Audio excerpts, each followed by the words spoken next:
We live in a time where there's more and more information about how to improve at climbing uploaded to the internet every single day. And this is both a good and a bad thing. On one hand, there's more information. I want to know everything about this. On the other hand, more information can be really confusing, particularly when we, the coaches and educators, are incentivized to put that information out quickly in short-form videos that lack nuance and context.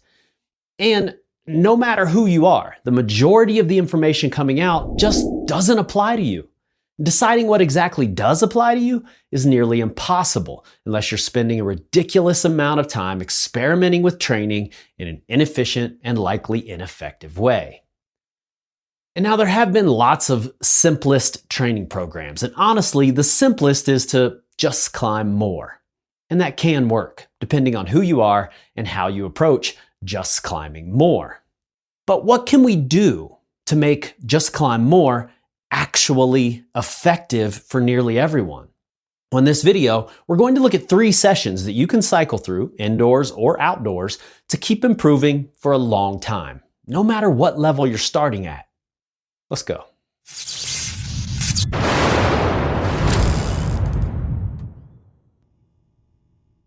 Okay, there are a lot of good training ideas out there that are also very popular. A million different protocols for finger strength training, and most of them work equally well.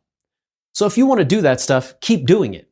But for this approach, we're not adding specific finger work into the sessions. And the same goes for lifting weights. Is it helpful? Yes, for a lot of reasons. But like it or not, it's going to complicate things. So if you're already doing those things or you can fit them into the program, great, keep doing it. In fact, while all of our proven plans are essentially based on this 3-session approach, we do include specific finger strength training and lifting. And if you want to take the guesswork out of your training, you can learn more about our proven plans in the description. But for this video, we're going for effective simplicity. And in my opinion, that comes down to doing 3 distinct sessions. Go hard, do more, and explore. Cycle through these 3 sessions, indoors or outdoors, and you'll be hitting a lot of the most important things you need to learn. Difficult movement, how to try harder, how to hang on for longer and manage your fatigue, how to find solutions to puzzling moves and sequences that you might initially avoid. And in doing this, you're pretty likely to gain finger strength and core strength and pulling power at the same time as you're learning to apply it. And it's fun. Now you could stop this video right now. If that's enough for you, go do it. But what we're going to do next is look at each session and break down how to approach them, what you should be aiming for, and the benefits that you're likely to get from them. Session number 1, go hard. Now you can do this session on boulders or routes, but you're going to get a lot more out of it on boulders. And you don't want to do tons of easy moves. And most routes, even at your limit grade, are going to contain a bunch of moves that are a lot easier.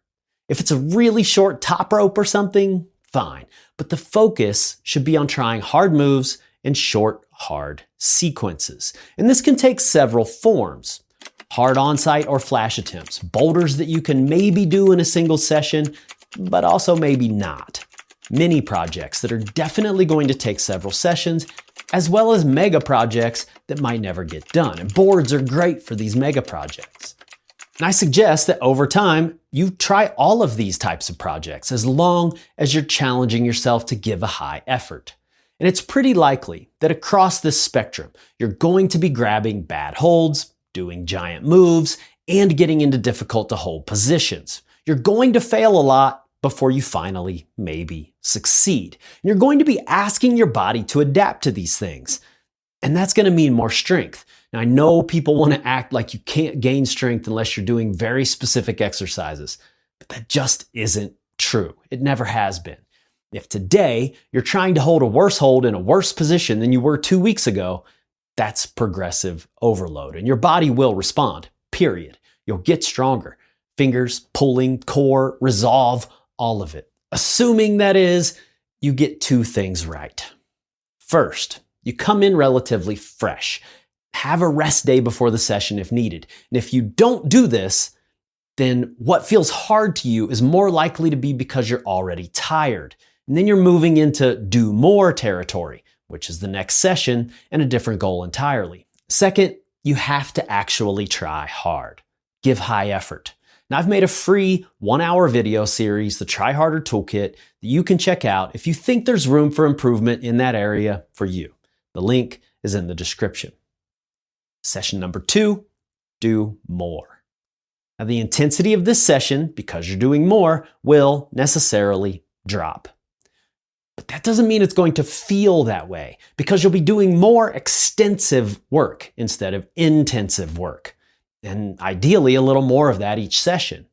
And this can be done in several different ways, on boulders or on routes. You could count total moves, number of moves in 10 minutes, time on the wall without coming off, number of pitches, connecting boulder problems, or connecting routes.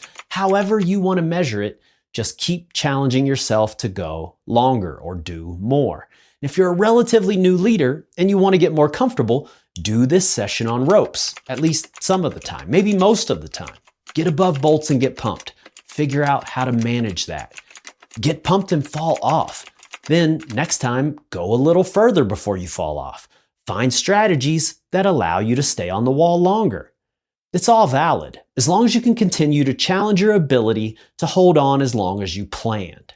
If you do that, then over time, you're going to gain useful endurance. You'll know how to manage fatigue on the wall. You'll know how much further you can go, even after your brain starts saying that you're going to fall. You'll know how to keep your movement quality together whenever that does happen.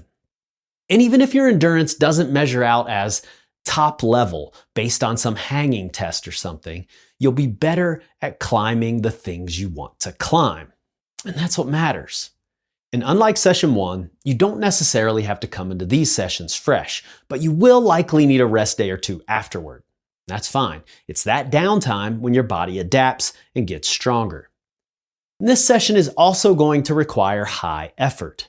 It's just a different variety of effort. Like I mentioned before, it's not intensive effort, the absolute try hardest moves, but extensive effort. We'll explore that in the Try Harder Toolkit as well. Session number 3, explore.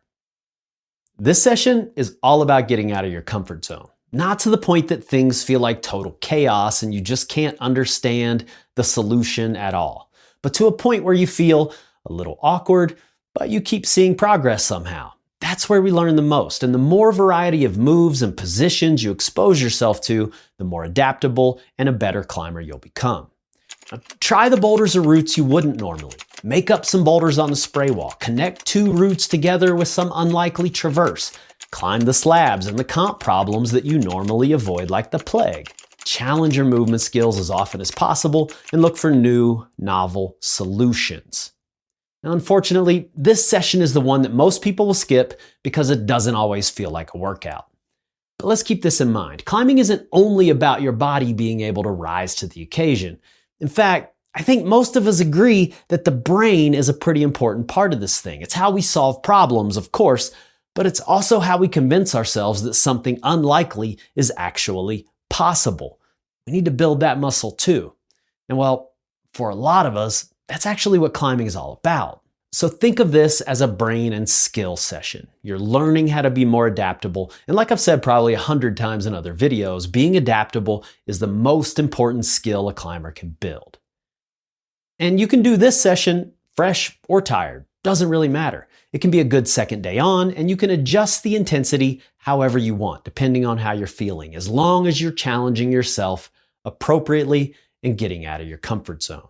If you just did a do more session the day before and your forearms are still feeling it, try the friction boulders on the slab.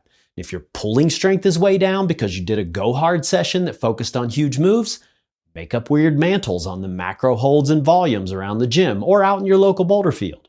Now, if you want some direction as far as movement exploration goes, I've made a movement assessment tool called the Atomic Elements of Climbing Movement that will suggest where to focus your efforts. The link for that is also in the description.